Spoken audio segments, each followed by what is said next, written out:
Good day everyone, I'm Irvin. Today I'll be exploring some key concepts in data structure. Let's dive right in.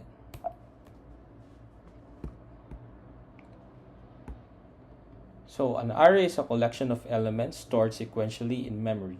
Each element is accessed using an index, and all elements typically have the same data type. Imagine this. You have a bookshelf with fixed slots, where each slot can hold one book. The books are arranged side by side, so if you want a book, you can quickly grab it by knowing which shelf and which position it's in. So how does it work? You can directly access any book, and if you want to insert a new book in the middle, you must shift the other books over to make space. If the shelf is full, you must buy a bigger shelf. Next is linked list. A linked list is a sequential data structure where each element or node contains two parts. First one is data, the actual value stored. Second one is pointer, a reference to the next node in sequence. Unlike arrays, linked lists are not stored in contiguous memory locations. Each node dynamically points to the next one. So think of this. You are following a treasure map where each clue leads to the next location. You can't skip ahead. You have to follow steps one by one. So how does it work? Each clue or node contains information or data and a hint to the next location, like pointer to the next node. If you need to add a new clue, you simply update a previous clue to point to it. If you need to find something, you must follow each clue one by one. So what are the use cases for this? Used in implementing stacks, queues, and graphs. Efficient when frequent insertion and deletions are needed. Used in memory allocation. Next is stack. A stack follows the last in, first out principle. This means that the last item added in the first one to be removed. Think of a stack of plates. You take the top plate first before reaching the ones below. So how does it work? The last plate added is the first one removed. If you want a plate from the bottom, you must remove all the plates above it first. Stack is used in function call stacks. When a function calls another, it's pushed onto a stack. And undo-redo operations, like text editors and graphic software. Next is queue. A queue follows the first in, first out principle. The first element added is the first one removed. Think of a line at a store. The person who arrives first is served first. It's like you're in a line at Starbucks waiting for your coffee. The person who arrived first gets served first. If someone new arrives, they join at the end of the line. So the use cases for this for queue is process scheduling, like CPU job scheduling and print jobs. Breadth first search or BFS, like graph traversal algorithms, and request handling. Web servers processing requests in order. Next is binary search tree. A binary search tree is a hierarchical data structure where each node follows a specific ordering rule. Left subtree contains nodes less than the root. Right subtree contains nodes greater than the root. This allows efficient searching, insertion, and deletion. So imagine this. You have a family tree where each parent has two children, and children are organized by age. Left child is always younger than the parent. Right child is always older than the parent. How it works. To find someone, you compare the age with the parent. If they are younger, you go left. If older, you go right. This means you don't have to check every person. This is primarily used in cases like efficient searching, faster than arrays for large datasets, database indexing used in indexing techniques like B-trees, and auto-suggestion features like searching for words in a dictionary. And last is AVL tree.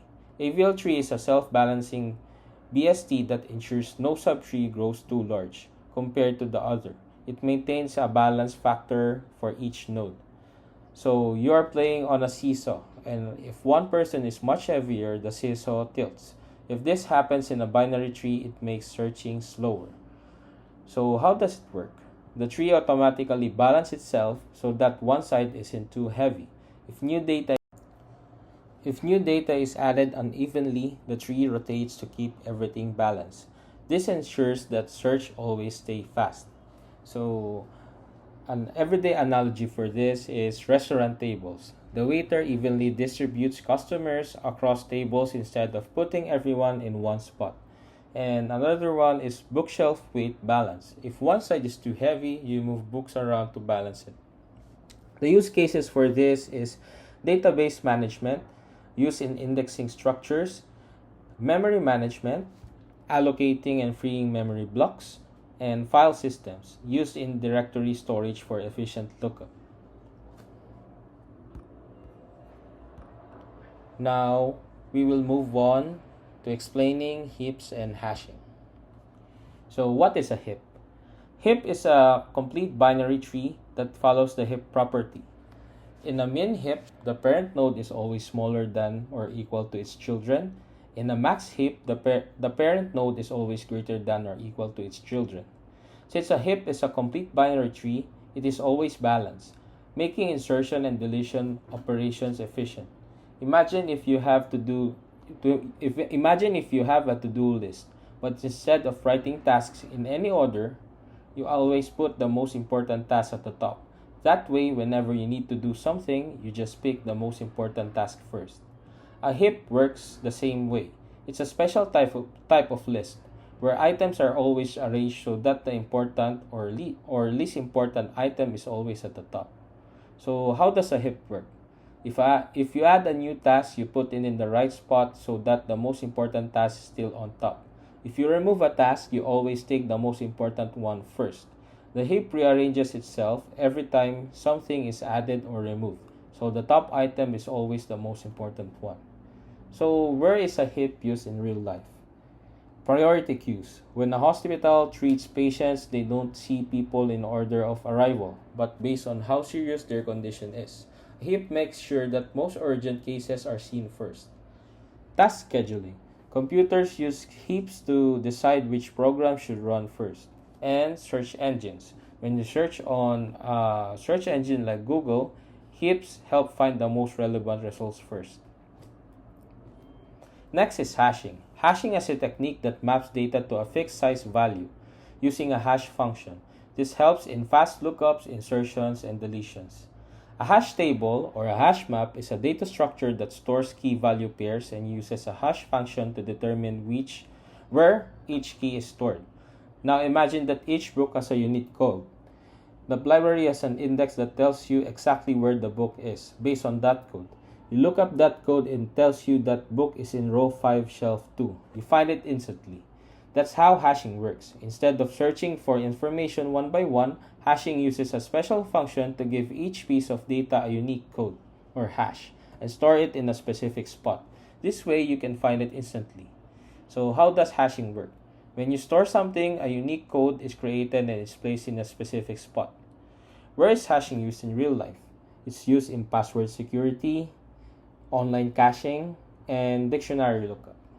Okay, thank you for listening. Hello everyone. For our assignment, we tackled 2D arrays and circular linked lists.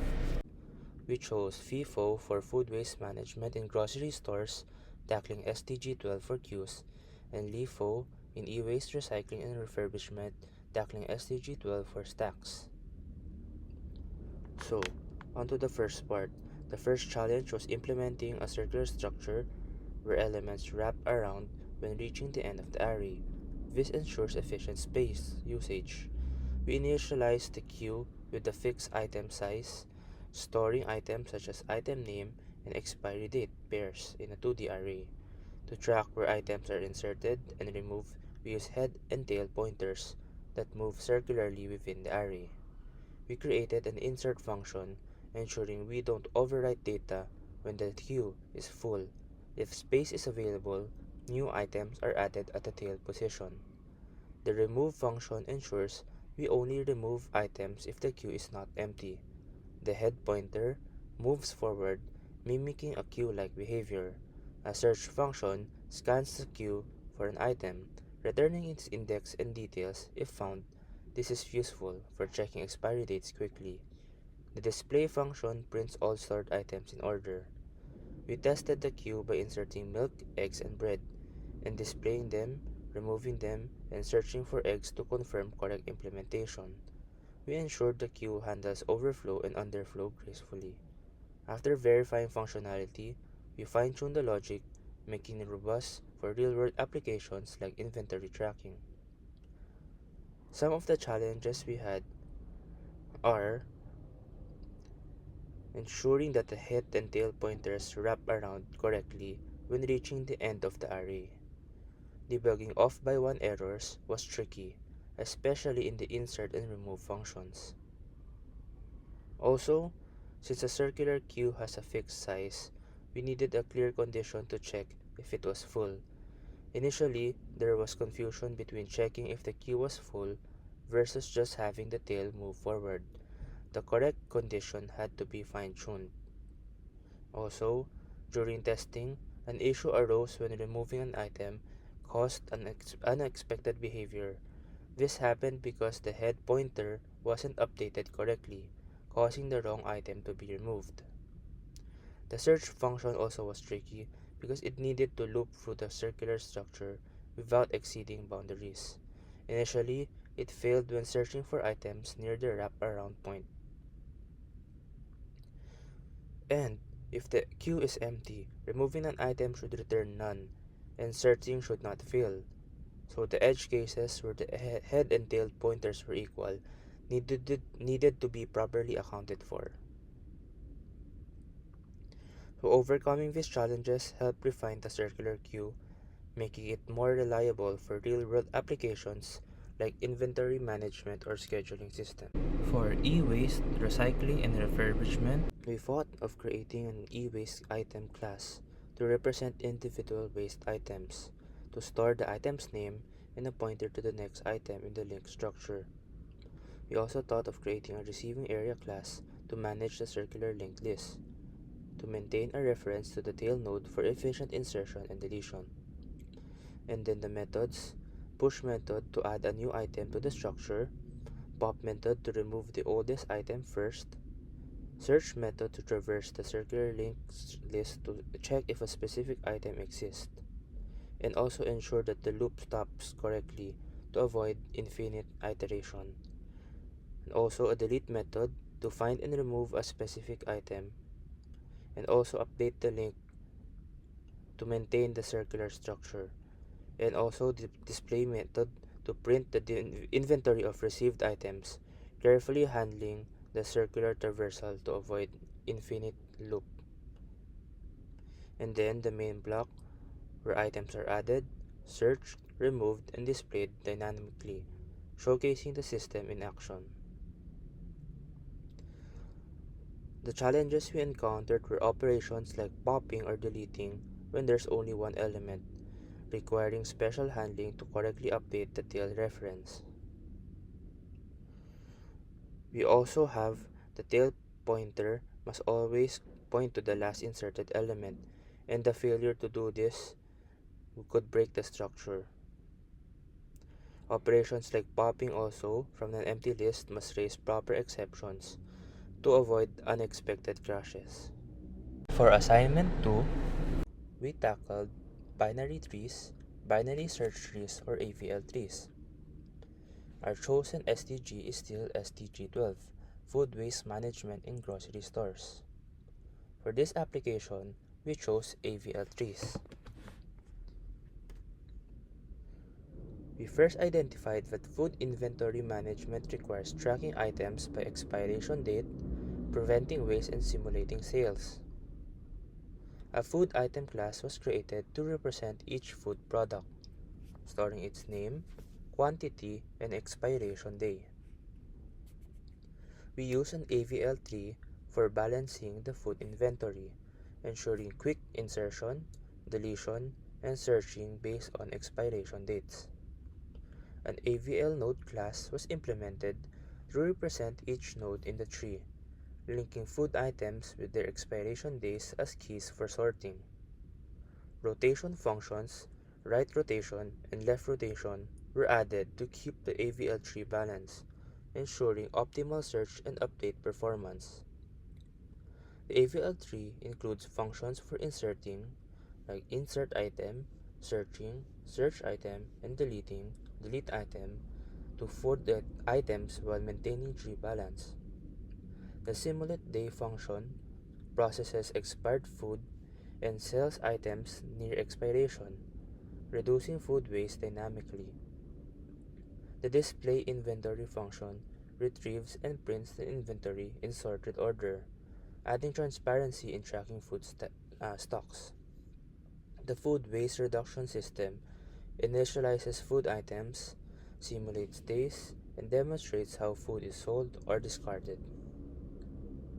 Using AVL trees ensures efficiency as more items are added, making the system capable of handling large inventories effectively. Some challenges that we encountered are balancing the AVL tree that implement rotations to maintain balance after insertion and deletion. It was tricky ensuring that all cases left left right left were handled correctly. It required thorough testing. Also, managing item expiration, selling logic, and updating quantities required careful logic to ensure that expired items were removed and near expiry items were sold in the right order. Searching and removing expired items efficiently also required an in-order reversal, making sure that deletions were correct and updated the tree structure without breaking balance.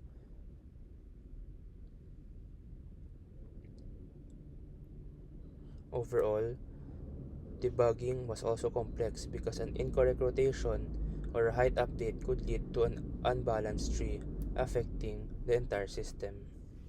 These challenges highlight the importance of careful design, thorough testing, and optimization in building an efficient food waste reduction system.